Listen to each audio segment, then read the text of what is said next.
বিশ্বখ্যাত ফোর্বস সাময়িকীর শনিবারের তথ্য অনুযায়ী বিশ্বের পঞ্চম শীর্ষ ধনী ব্যক্তি ওয়ারেন বাফেট। বিংশ শতকের সবচেয়ে সফল বিনিয়োগকারী হিসেবে বিবেচনা করা হয় বার্কশায়ার হ্যাথাওয়ের প্রধান নির্বাহী কর্মকর্তার দায়িত্বে থাকা 94 বছর বয়সী এই ধনকুবেরকে।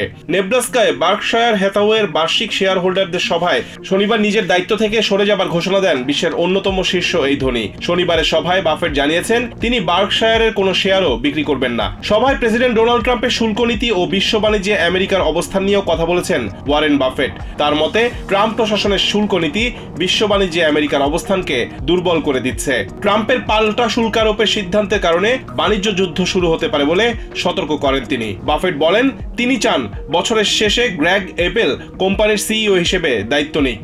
এ সময় হাজার হাজার দর্শক দাঁড়িয়ে বাফেটকে সম্মান জানান। 94 বছর বয়সী বাফেট এই অনুষ্ঠানে তার উত্তরসূরি প্রসঙ্গে কথা বলবেন এমনটা প্রত্যাশা ছিল।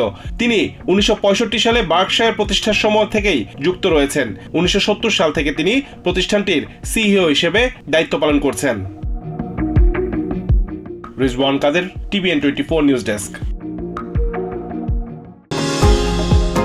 নিউ ইয়র্ক থেকে সম্প্রচারিত TVN 24 টেলিভিশন বিশ্বজুড়ে বাঙালির কণ্ঠস্বর।